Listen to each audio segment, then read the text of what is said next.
সুপ্রিয় দর্শক, আসসালামু আলাইকুম। আজকে আপনাদেরকে তৈরি করে দেখাবো বিকেলে চায়ের সাথে খাওয়ার জন্য খুবই মজার বিকেলের নাস্তার রেসিপি। আর এই নাস্তাটি তৈরি করা খুবই সহজ, খেতে কিন্তু খুবই মজার হয়। নাস্তাটি তৈরি করার জন্য একটা মিক্সিং বোলে নিয়ে নিচ্ছি 1.5 কাপ পরিমাণ ময়দা। আপনারা চাইলে আটা দিয়েও তৈরি করতে পারবেন।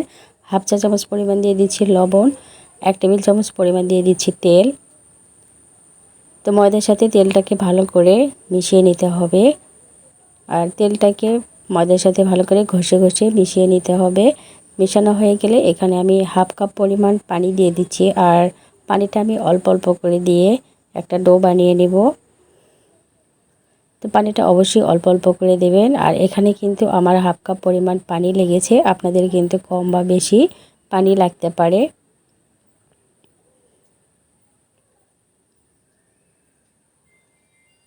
তো আমি ডোটা বানিয়ে নিয়েছি। আর এই ডোটাকে আমি রেস্টে রেখে দিব 10 থেকে 15 মিনিটের জন্য। আর এখানে একটা বাটিতে নিয়ে নিচ্ছি 3 টেবিল চামচ পরিমাণ তেল আর 2 টেবিল চামচ পরিমাণ দিয়ে দিচ্ছি কর্নফ্লাওয়ার। তো আপনারা এখানে কর্নফ্লাওয়ার পরিবর্তে ময়দাও দিতে পারেন বা আটাও দিতে পারেন, তবে কর্নফ্লাওয়ারটা দিলে বেশি মচমচে হয়। তো তেলের সাথে কর্নফ্লাওয়ারটাকে ভালো করে মিশিয়ে নিচ্ছি। আর ব্যাটারের ঘনত্বটা দেখেই বুঝতে পারছেন, খুব বেশি পাতলা আবার খুব বেশি ঘন হয়নি। তো এক সাইডে রেখে দিচ্ছি। আর এদিকে আমার ডোটাও কিন্তু সেট হয়ে গেছে। এই ডোটাকে এখন আমি আবারও ভালো করে 5 থেকে 6 মিনিট মুথে নিয়েছি। মুথে নেওয়া হয়ে গেলে রোল বানিয়ে নিয়েছি। রোল বানানো হয়ে গেলে আর এই রোলটাকে আমি কয় ভাগে ভাগ করে নিচ্ছি। আর এখানে আমি 6 ভাগে লিচিটা কেটে নিয়েছি। তো এখান থেকে একটা ভাগ আমি সামান্য পরিমাণ ময়দা ছিটিয়ে দিয়ে রুটি বেলে নিচ্ছি। আর রুটিটা কিন্তু একটু পাতলা করে বেলে নিতে হবে। তো রুটিটা আমি বেলে নিয়েছি।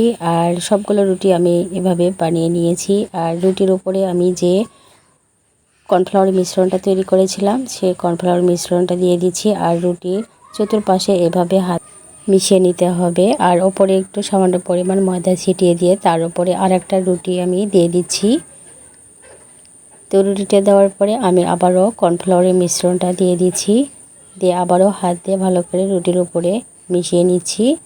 দিয়ে তারপর আবারও ময়দা ছিটিয়ে দিয়ে তার উপরে আবারও রুটিটা দিয়ে দিচ্ছি। আর সবগুলো রুটি কিন্তু এভাবে আমি বিছিয়ে দিচ্ছি। তো সবগুলো রুটি আমি বানিয়ে নিয়েছি। আর ওপরে একটু ময়দা ছিটিয়ে দিয়ে হালকা হাতে বেলে নিচ্ছি। তো হালকা হাতে বেলে নিয়ে একটুখানি বড় করে নিচ্ছি। তো রুটিটা বেলা হয়ে গেলে এখানে আমি আবারও কর্নফ্লাওয়ারের মিশ্রণটা দেওয়ার পরে এখানে আমি ময়দা ছিটিয়ে দিচ্ছি। দিয়ে আমরা যেরকম পরোটার ভাঁজটা দিই সেম প্রসেসে এই ভাঁজটা দিয়ে নিব। প্রথমে এক ভাঁজ দিয়ে তার উপরে কর্নফ্লাওয়ার মিশ্রণ দিয়ে তারপরে ময়দা দিয়ে দিয়েছি। তার উপরে আরেকটা ভাঁজ দিয়ে আবারও কর্নফ্লাওয়ারের মিশ্রণ দিয়ে ওপরে একটু ময়দা ছিটিয়ে দিয়েছি। আর আমরা যে নর্মালি পরোটা তৈরি করি সেই যে ভাঁজটা দিই সেই ভাঁজে কিন্তু এখানে দিয়ে দিতে হবে। আর প্রত্যেকটা লেয়ারে এভাবে কর্নফ্লাওয়ারের মিশ্রণ আর ময়দা ছিটিয়ে দিতে হবে। তো এই ডোটাকে এখন রেস্টে রেখে দিব আমি 5 মিনিটের জন্য নর্মাল ফ্রিজে। তো নর্মাল ফ্রিজে 5 মিনিট পর আমি নিয়ে আসলাম।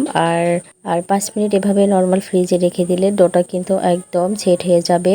তো এখন আমি একটা বেলুনের সাহায্যে এভাবে বেলে নিচ্ছি। আর খুব বেশি পাতলা করা যাবে না, একটু মোটা করে বেলে নিতে হবে।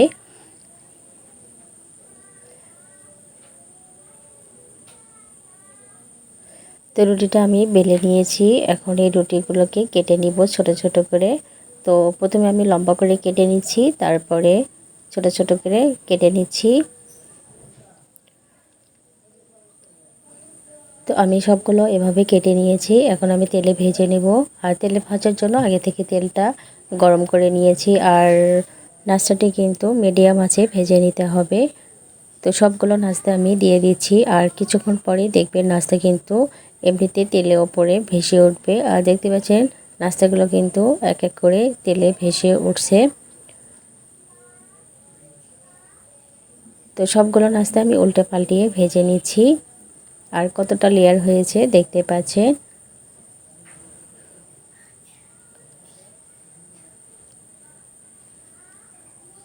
তো নাস্তাগুলো আমি তেল থেকে উঠিয়ে নিচ্ছি।